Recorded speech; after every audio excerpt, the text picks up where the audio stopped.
Hello and a warm welcome to Econoday Unplugged. It's Tuesday, 6th of September 2022. And it's that time of the month for another of our global roundups. So on the podcast today, we have Terry Sheehan on the US East Coast, Max Sato in British Columbia, Brian Jackson in Sydney, and I'm Jeremy Hawkins in London. Last Friday, the group of 7 industrialised countries announced that they would be implementing a price cap on Russian gas. Exactly how that might work without the cooperation of China and India remains to be seen. But Moscow's response was to signal a complete withdrawal of supplies to any country involved in the agreement, and also indicated that its key Nord Stream 1 pipeline to Europe would not resume until the West lifts its sanctions.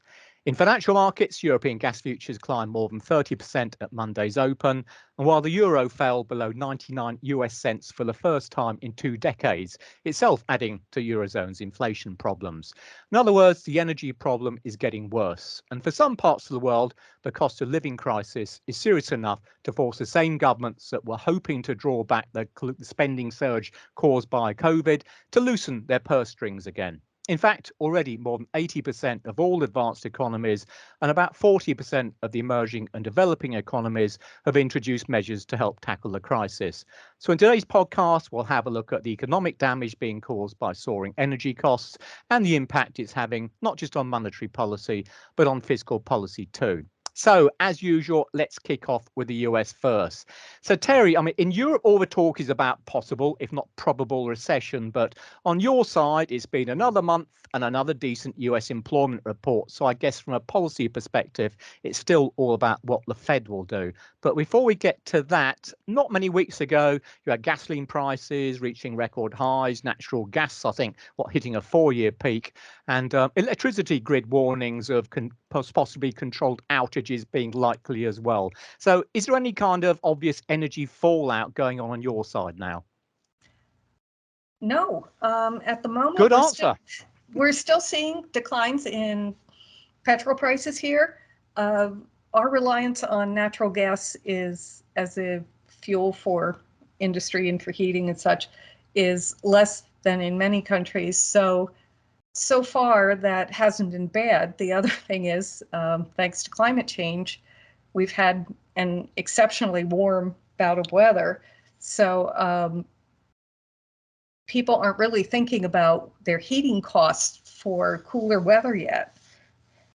So as far as the US goes, we're actually in reasonably good shape as far as our energy prices go. They are still elevated compared to a year earlier, but they're not as bad as they were back in March and April. Okay, so fiscal side, not the most important part of what's going on stateside, but okay, let's turn to what's happening to inflation then, because quite clearly what's being on the energy markets has had a major impact there. And so what's happening in terms of demand, etc., is going to have important implications for the Fed. So I mentioned in the intro, the August employment report, how would you view it? Because overall, after what we saw in July, it seemed to come across as suggesting that the US is doing okay. That would be the surface reading of it. If you average the 2 months as the first 2 in the third quarter, we're still seeing growth in jobs somewhere around 350,000. That's great. The uptick in the unemployment rate, not really significant, and in fact, a good indication that the labor market is starting to achieve some of the balance that the Federal Reserve has been looking for. With the declines in some household energy costs, inflation looks to be easing up. So right now, the US seems to be in okay shape. But not so okay to the extent that the Fed might consider we're thinking we're perhaps not so far away from the top end of the peak to interest rates? The Fed is definitely on course for further rate hikes until it sees what it calls a sustainable improvement in the inflation situation, and inflation starts moving reliably back down toward the 2% target. Almost certainly a 50 basis point increase at the September meeting for the FOMC coming up, maybe as high as 75, depending on what some of the other economic data reports do this month. Okay, so what are the key sort of reports between now and the next FOMC meeting, which might decide the balance between 50 or 75? Well, the two I would keep an eye on are the CPI report for August and the retail and food sales for August. If it looks like the CPI is continuing to ease up, that's a good thing.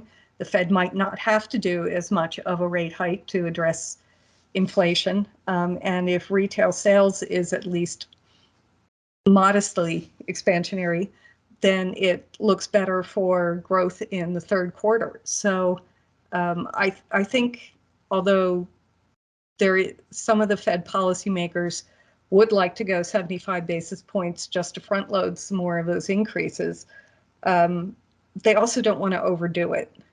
So I think that 50 basis points still shows that they're absolutely on track to bring inflation down without overdoing it this time around. All right, let me ask you the really difficult one then. Do you think it's possible for the Fed to engineer a soft landing? So to get inflation back down to target without actually pushing the US into, let's say, what your side might call a recession, given that, according to European standards, you've had a couple of quarters of negative growth already. Yeah, I think it's possible. Chair Powell's called it a narrow path, and it's really is. Some of the indicators we've seen for the manufacturing and service sector actually show these are not in recession right now. They're narrowly expansionary. So those things are doing all right. The drop in the housing market is probably the bigger concern, with sales of houses being down, construction being down, and of course all the services that go along with home buying. But that hasn't fallen as much as it might have. And while some economists for the housing sector say we're in a housing recession, it could be a fairly shallow one. Consumers seem to be adjusting to higher mortgage rates, and where they can, they're taking advantage of greater supply. So there is still activity in the housing market. Okay, interesting stuff. Because a lot of the other housing markets starting to show some sign of decline dotted around the world now. Lastly, something I'd like to ask you, and I can kind of guess what you're going to say, because you normally say, well, it's not that important, possibly to Fed policy, but is important to certainly central banks elsewhere.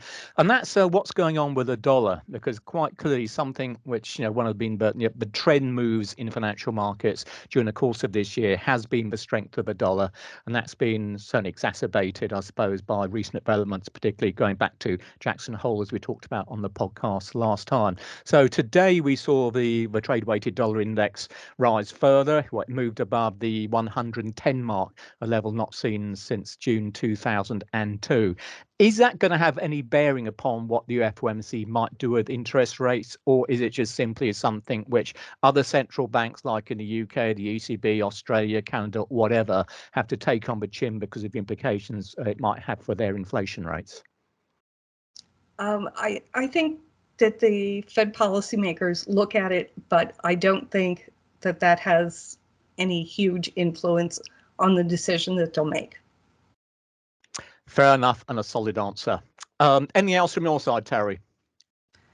No, I think those are the main points. We've just come off a holiday weekend, so things are a bit slow at the moment. Yeah, we don't get this Labour Day holiday over here. It's really unfair. Right, excellent. Thanks for that, Terry. So let's get across to Mr. Sato across the border then in Canada. Right, Max, we've been used to, strong Canadian data for a while now.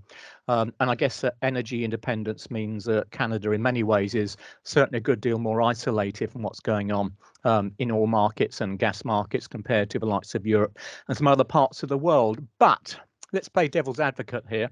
Second quarter GDP growth weighed in at 3.3% on a quarter-on-quarter basis, seasonally adjusted annualized rate. That's weaker than expected by the markets and also below what the Bank of Canada was expecting in its July monetary policy report, which was looking at 4%, if I remember rightly.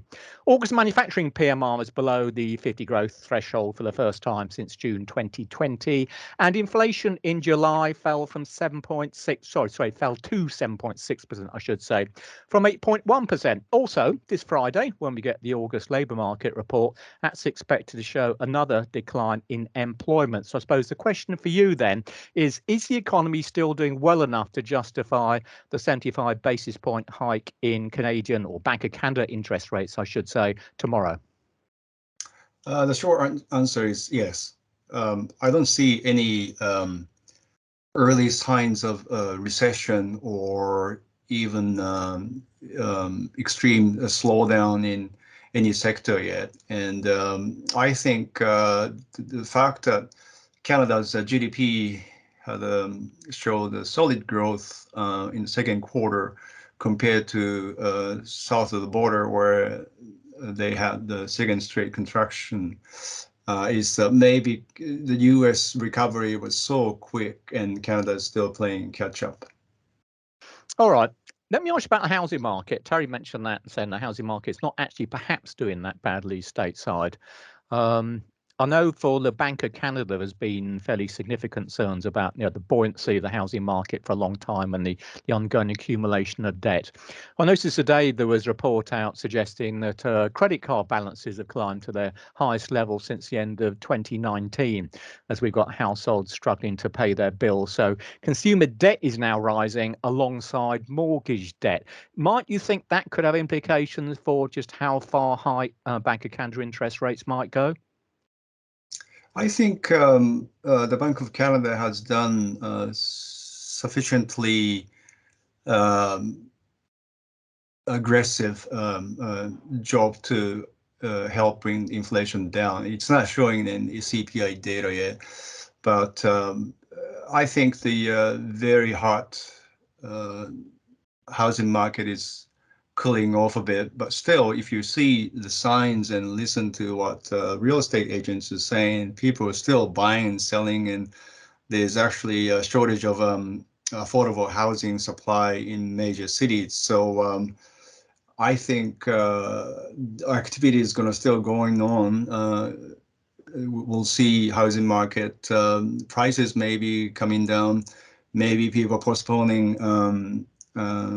getting a mortgage right now, but I think the situation is hardly a sign of a recession.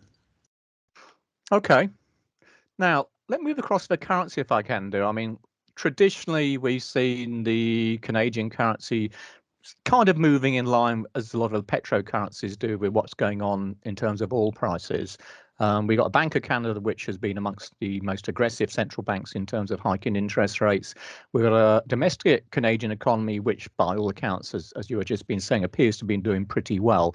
And yet we haven't really seen the Canadian dollar appreciating that much, particularly against its US counterpart. Do you think there's been some kind of structural shift away from simply looking at commodity prices and oil prices and the Canadian dollar, or is there something else we're missing in there? I think it really reflects the general strong sentiment towards buying US dollars globally. Mm-hmm. That's one thing. But the other thing is Canada is always discussed in terms of resource economy, but it also has manufacturing and service. So maybe there are times when Loonie is detached from the typical resource economy movement seen in Australia and New Zealand. Okay, yeah, fair point. I mean, it's interesting at the moment just seeing, which of these relationships still actually carry and which have actually broken down. Okay, that was the last thing I was going to ask you, Max, but anything else you want to put in from your side on Canada? I think what we are looking at tomorrow's Bank of Canada's announcement is not just the size of the what seems to be one of the last hikes in this current cycle, initially anyway, but also the statement that comes with it. Last time, the bank said the Governing Council continues to judge that interest rates will need to rise further. That's very clear statement, and the pace of increase will be guided by the bank's ongoing assessment of the economy and inflation. So if they go with 75 or maybe a remote chance of 100 again, what are they going to say about what to do in October or possibly in December?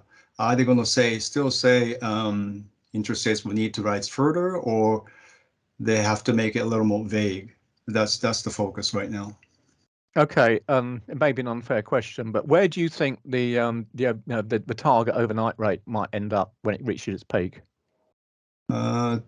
Tomorrow, if they do raise by 75, it'll be 3.25. Consensus here is 3.5 and wait. So that's 75 tomorrow, 25 in October, but maybe not in December. And right now, what we've heard from the governor is he wanted to take the overnight rate, a key rate, to just about around the top of 2 to 3% range that they see where the neutral interest rate should be. Okay, watch this space, as they say. Right, well, I'm not letting you go yet because we're going to move down to South and Asia and Japan now. Now, again, just trying to stick with this fiscal side of what's the implications and what's going on in energy markets. Now, Japan, I guess, is no stranger to energy crisis anyway, particularly since we had the tsunami going back to 2011 and the meltdown in the Fukushima nuclear plant. So I guess governmental intervention, perhaps not the biggest thing in terms of energy markets for Japan. They seem to be more in case of encouraging businesses and households to lower their use of air conditioners and avoid other power hungry appliances. Is that a fair comment, or is there more we should be looking for Japan when it comes to trying to deal with what could be for them, given that they had to import so much energy, a potential energy crisis too? Well, I understand the energy component has the biggest contribution in July for national CPI. It was a positive 1.22 percentage point, which is the biggest factor among other things. But then, if you take a look at the gasoline prices in the CPI data, they're up only 8.3% from a year earlier, which is slower than 12.2 in June. And that's because the government has been providing subsidies to refineries to bring the retail prices down. And if the international markets shoot up again, then government is going to provide more money to keep the retail prices stable. So it's not really a gasoline prices now. What's really hurting the households is electricity and city gas prices. For example, electricity bills up 19.6% in July, and gas 24.3%. So that's really a more concerning thing for the average household. Plus, if you take a look at the range of price hikes, a lot of items in both fresh food and processed food, and also higher utilities feed into higher prices through the maintenance costs of the shops and restaurants and offices. So it's really widespread now, and I think people haven't really seen total CPI up 2.6% from a year earlier for a long time, and core 2.4. But then when it comes to monetary policy, it's still not stable. It's just a temporary factor driving the prices up. So whether Bank of Japan is going to change its policy framework, it has to discuss with the government. And what we see is continued easing stance under Kuroda until he retires next April. And his deputy, Amamiya, he's the architect behind all those easing measures. If he takes over from him, there may be a slight chance that this whole locked-in easing, still targeting 2%, may change, but that may be a long shot. All right, then. I'm going to go back to something I ask you on pretty well every podcast, just in the hope I might get a different answer. When we come to the currency markets, not so very long ago, we had dollar yen testing and then moving above the 130 level. And you were saying that wouldn't alter BOJ policy quite correctly. Then we went through 135, and you still said BOJ policy wouldn't be impacted quite correctly. Well, as of where are we? Well, back end of last week on Friday, wasn't it? We saw dollar yen move above 140 for the first time in, well, an almost quarter of a century. Now, from what you're saying about the impact on inflation of imported energy prices, are we now finally getting to the stage whereby the level of a Japanese yen could have some implications for policy in Japan? I don't think there's going to be impact on monetary policy. As I said, unless the framework changes, they cannot really turn to tightening from easing or even being neutral. And if you take a look at the, for example, producer prices, CGPI issued by the BOJ, and import prices in contractual currency base on the basis of contract currencies, producer prices, import index was up 25.4%. And if you take a look at the same category on a yen basis, that's more 48%. So there is negative impact of the value of the currency losing a lot. But it's at least for big exporters, it's good for them to convert dollars and euro into more yen. And the only problem is most of the people work for smaller companies, and domestic demand-oriented companies are obviously suffering because of high costs. Mm-hmm. So in that case, putting everything together, that's not going to really turn Japan's negative output gap into neutral or positive anytime soon, which means BOJ is going to have to maintain the easing policy stance for now, especially when real wages are still falling. So bottom line, it was seen that dollar yen could still have further to go. Okay, well, that's it from me. For you, Max, did you have anything else you'd like to put into the pot before we move on to Brian? I think everything we see in reports from Japan is about a close relationship between the ruling party and Unification Church, mm-hmm. and also public furor over Prime Minister Kishida's decision to hold a state funeral for the assassinated former Prime Minister Abe. And there's no clear decision-making process explained, and why state funeral according to what legal grounds. So that could shorten his what previously appeared to be a stable government, and his approval ratings have been falling. So it's going to be interesting to see how he's going to steer through the fall session of Parliament and into the main debate on the next fiscal year's budget starting in January. Okay, brilliant. Thanks for that, Max. Right then, let's get to Mr. Jackson in downtown Sydney. So, Brian, if we can kick off with China. What have we got? Well, in recent weeks, we've had, indeed, even today, cuts in key interest rates, FX reserve requirements, $44 billion stimulus package. And yet we still got a Bloomberg survey at the back end of last month where the forecast for GDP growth was revised down from, where are we? Previously 3.9% to just 3.5% this year. So still well below what the official target is. So is it the case now that all this COVID zero stuff is effectively means that meeting these targets is now simply out the window, or is there still some kind of hope?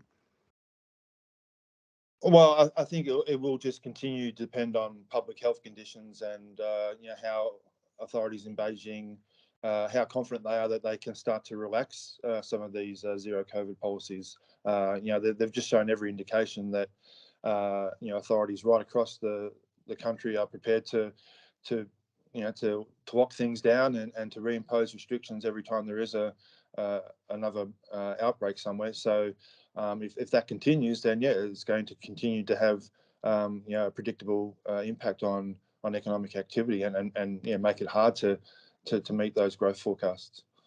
We've had a lot of, well, there seems to be, what is it, all 31 of the mainland provinces have recorded, I think, at least one COVID case over the last several days.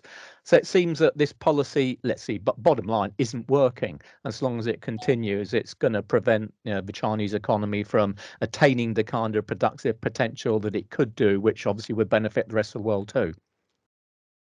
Yeah, it's obviously the decision-making process in Beijing is pretty opaque, so you don't really get a lot of explanations about what they're thinking about could change, or what they think could change their approach. What sort of metrics are they looking at to justify a real significant shift in their response to outbreaks. So without that information, it's really hard to know when they will actually flip the switch and start prioritizing the economic impact rather than just continuing to be very heavy-handed on public health restrictions. Yeah, sure. Okay, I mentioned that they, well, I think in your highlights piece in Econoday's calendar, you're talking about another cut in FX reserve requirements. Now, is that an indication that they're actually getting a little bit concerned about the level of the currency, or is it just all part and parcel of a kind of a more generalized easing process to keep the economy going? No, I think that that they are concerned. I think the currency is sort of around a 2-year low against the US dollar, and there's been some pretty sharp moves in recent months. Mainly driven by for instance the lockdown in Shanghai and that and other sort of one-off events. But we know that that Beijing is trying to open up the flexibility of the exchange rate, more than what it used to be, but they still don't like to see big moves and sustained moves in one direction. So, that's the watchword is exchange rate stability. They want things to be generally orderly and smooth. And so if it's going too fast in either direction, they're going to try and step in and act against that. And so I think that's what we're seeing here. Okay, fair enough. Anything else from China before we move across to Australia? No, I mean it's we're continuing to see the PMI surveys just show pretty subdued conditions in both the manufacturing and services sectors, and so that's obviously having flow-on effects around the world. I think a lot of the inflation problems that we're seeing around the world can be tied back to the supply chain disruptions that are being caused by what's going on in China and large sections of Chinese industry just not producing at potential. Okay, fair enough. Thanks for that. Right, okay, let's go to your neck of the woods then. Reserve Bank of Australia earlier today hiked by another 50 basis points, which I guess was pretty well in line with expectations and kind of intimated that there's more to come. Tomorrow, or is it later on my time? I always track with these changing time changes between your part of the world and mine. But anyway, we'll get the second quarter GDP numbers about Australia. Do they actually in 5 hours from about now? Oh, right. Okay. So do they actually matter now, or is it still all about inflation as far as the RBA is concerned? Yeah, I think they'll obviously people will pay attention, but it's very much backward looking, and already the focus I think is on other issues. What it should do is show that growth was pretty solid in the second quarter, mainly reflecting a sort of bounce back from some of the public health restrictions that we had in place early in the year with the Omicron variant. So I don't think though they will play a big role in policy going forward, but it will be just obviously encouraging that we had a solid quarter in the second quarter of the year. It's also obviously predates largely the move by the RBA to start tightening policy. They started in May, and so you wouldn't have expected that to have an impact really on the Q2 growth numbers. Okay, fair enough. I'm going to ask you about housing. I saw some comments the other day from people, certainly the banks in your part of the world, offering some warnings about just how far and how quickly the RBA should be tightening. And that really came down to the fact that Australia has a relatively high percentage of home loans at variable rates compared, let's say, to the likes of the US, certainly the likes of the UK, my part of the world anyway. So there's a real risk that they start raising interest rates aggressively. Clearly they have been, but it could be the case that the economic impact of rising interest rates from the RBA comes through that much faster than it might do in the likes of the US or the likes of the UK. What sort of weight do you attach to that? Oh, absolutely. I mean, that's probably going to be the main, channel that monetary policy works through the economy. The impact that it's going to have on household finances, household confidence, and household spending if mortgage rates keep on going up and people's discretionary income takes a hit because they have to service their mortgage. So that's clearly the main downside risk going forward, and has obviously been identified by the RBA. It's obviously a very big political issue as well, and it's getting a lot of attention. So you've got higher mortgage rates coming through, but obviously also just high energy prices and the cost of living in general is a real issue, and so real incomes are taking a hit, and that's going to be a big factor in just how well the consumer holds up over the next 12 months. Okay, just quickly then going across to this cost of living issue. I mentioned sort of the intro. There's a whole range of countries now which have been doing various things to try and introduce some kind of help for households or price caps or whatever it may be. Has the increase in energy prices actually had any real implications yet as far as Australian fiscal policy is concerned? We will. I mean, the incoming government, has sort of only been in office for 3 or 4 months now, and they'll be doing their budget shortly. And you could expect to see some sort of measures put in place to try and help, particularly low income households deal with the cost of living. But clearly there are restraints that will be on them because we've already had the big fiscal response during the middle of the pandemic, which is going to tie their hands to some extent. So I think people do understand that obviously the very loose fiscal policy that we've had over the last couple of years is indeed one of the factors that have contributed to the inflation issue that we're now dealing with, and so that does limit the ability to keep on going back to that sort of policy response. Yeah, it's going to be interesting for a lot of these governments, I think. Okay, last question for me on for you on Australia anyway. This takes it to the CPI then, which obviously has been the sort of the main focal point of policy for such a long time now. I saw that the Bureau of Stats will start to release a monthly inflation estimate. I think it's from, was it October time? Now, is this something to do with the fact that the RBA forecast was been so badly wrong, like most other central banks, or is it just simply a recognition of the fact that inflation is such an important indicator for policy that needs to be updated more often than on a quarterly basis, or what's going on with that? Oh, I mean, it's probably both those things. I mean, I think we have seen in recent years the Bureau of Statistics lobby for some extra resources and to try and produce more timely data. You're absolutely right. It would be very helpful for policymakers and everyone to have more timely inflation numbers. It's obviously the key factor that the RBA looks at, and many other developed nations manage to produce monthly inflation numbers. So it'd be great if we could do the same thing here. Okay, yeah, not before time, I suspect, as far as many investors think anyway. All right, let's shift across the water to New Zealand. So what have we got with, since we last spoke, I think the RBNZ, another 50 basis points up to 3%, sixth straight rise on, where are we, 16th of October, if I remember it rightly, which was very much in line with expectations. Not as expected, though, was after we had a decline in retail sales in the first quarter, we had another decline in the second quarter. So what is the risk now that perhaps the RBNZ might be overdoing it and we could end up with a technical recession in New Zealand? I mean, they are probably one of the first central banks to start tightening. You know, as you said, they started in October. I think South Korea maybe went in August.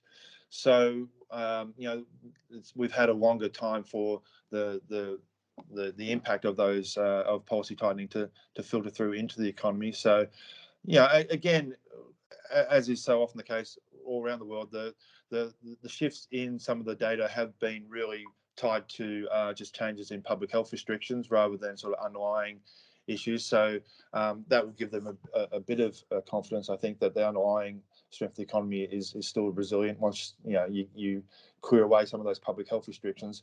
But yeah, I mean, the whole point of monetary policy tightening is to slow the economy, and it's hard to fine tune that exactly to make sure that you don't go too far. So, I think that's definitely a risk. But I think it just also highlights that even though they were one of the first to go, they've still had the same sort of pickup inflation that that we've seen in other countries. If you look at the quarterly profile of inflation for New Zealand, it's pretty similar to what we've got here in Australia. Even though you could argue that the Reserve Bank of New Zealand was more prescient about inflation risks, going back 12 months ago, and definitely moved faster than the RBA to start tightening policy. They moved faster, but they've still got the same sort of pickup in inflation that we've had here in Australia. So I mean, I think what the RBNZ was talking about was it something like a 4% peak for inflation rates middle of next year. Do you think that's reasonable, or do you think now there might be signs that might be too high? Well, as long as inflation stays above where they want to be, I think the risk is that they keep on pushing high with rates. They've got a pretty clear focus on getting inflation back to target. So it'll just sort of depend on whether we start to see those inflation numbers start to go in the right direction. Yeah, sure. Okay, fine. Okay, that's it in terms of my questions. Anything else you want to put in from your side, Brian? No, it's I think it's important to just keep the focus on inflation right across the region. That's obviously what central banks are looking at, and so as you said, the fact that we start to get monthly numbers in Australia will be helpful. But at the moment, the bias across most of the region is still very much towards tighter policy. Okay, great. Thanks for that, Brian. Okay, let's round off then with Europe, where I guess the surge in energy prices has been felt the hardest, and where both central banks and governments have been forced to act. So in terms of Europe, we're just quickly looking at the Econoday's ECDR, Economic Consensus Divergence Index. There's a difference at the moment between the overall activity index, which stands at -6, and the inflation adjusted index, which takes out price shocks at -36. And essentially, in a nutshell, the gap between the two shows that the main positive surprises in recent data have been very much in the inflation indicators. So all the more reason then to expect the ECB to come out and raise interest rates again this week. The August flash inflation figure for the Eurozone was up at 9.1%. Now it's up from versus where are we? 8.9% previously. The core 4.3% versus 4.0%, both above market expectations, and indeed both new records. And indeed, if you look just across the region as a whole, Estonia now, the Baltic country, is running at fully 25.2%. And even the Bundesbank now is warning that the German inflation rate will probably be above 10% this autumn. And that's completely miles above the kind of threshold for pain that the Bundesbank would normally operate with. And indeed, they're even intimating that they expect to see something with a 6 in front of a decimal point as far as 2023 is concerned. So looking to Thursday's ECB meeting, then market's really quite split at the moment between a 50 basis point hike as we saw in July, or even a record 75 basis point hike that even a few weeks ago most would have dismissed as being absolutely a non-starter. So because there is a good deal of uncertainty about what the magnitude is going to be, there should be a reaction in either direction according to what happens. As I mentioned in the intro, the euro's been struggling, and I'd guess that a 50 basis point increase now will probably see it weaken even further, whereas 75 basis points should actually give it at least some limited near-term support. So while rising prices and interest rates make for steadily increasing likelihood of recession, it's putting increasing pressure on the governments to do something from the fiscal side. And as we continue to see, well, effectively, oil prices rise, gas prices rise, and a lot of the energy supplies coming out of Russia simply being turned off now. We're starting to see a lot of the European governments actually respond to the problems from the fiscal side. So Germany, well, they've introduced already emergency legislation to reactivate a number of their closed oil and coal power plants. That's against this supposed move towards green energy as far as Europe's concerned. The government's also just agreed a third relief package, which will be worth some 65 billion euros, extending transport subsidies and tax breaks for energy intensive companies. But it's got to be said that if you pull all this little lot together, it's still only worth about 2% or so of GDP, and that compares to the 15% of GDP support package which they issued during the course of the pandemic. So there may well still be somewhere to go. Anyway, across the rest of Europe, what have we got? Sweden and Finland, well, they've launched collateral support packages for their energy producers, and a cap on fuel prices was announced unilaterally by Slovenia. France is also capping retail energy prices. For note, in terms of inflation worriers, that's one reason why French inflation is currently at the bottom of the Eurozone ladder. Their HICP rate, the Harmonised Index Consumer Price Inflation Rate, currently stands at 6.5%. That compares with 8.8% in Germany and 9.1% over the Eurozone as a whole. It's also renationalised its main electricity supplier, EDF. Estonia, Luxembourg and the Slovak Republic, similarly, they've announced measures to reduce electricity prices. And with regards to this, worth noting in particular, this Friday, there'll be an emergency EU energy ministers meeting, which will try to come up with some kind of regional policy that changes the whole structure of a European energy market. Now, news that that meeting was going to take place when it came out last week had a sizable impact on gas futures prices. So what comes out on Friday could be important. Anyway, the bottom line to all this little lot is that we're going to see a big increase in some of these governments' budgets as a result of the support packages they're putting through.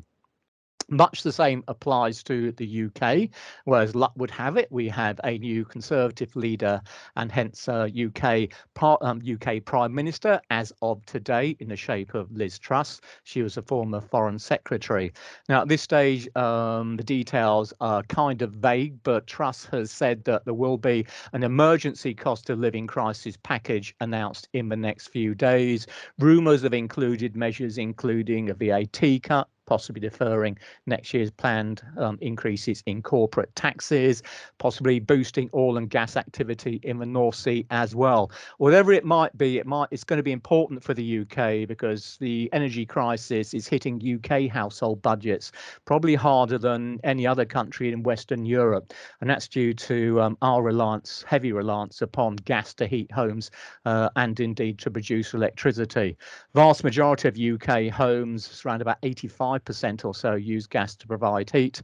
That's a legacy of the exploitation of the North Sea gas fields ending, which is now in decline. And that compares with the likes of Germany and France, which have fewer than 50% of their homes being heated by gas. So very much pressure then on the UK government to do something to sort out, well, what could be, if you believe some of these forecasts, inflation going up as high as 20% or more in January, unless they actually do something to deal with the rapidly rising cost of energy.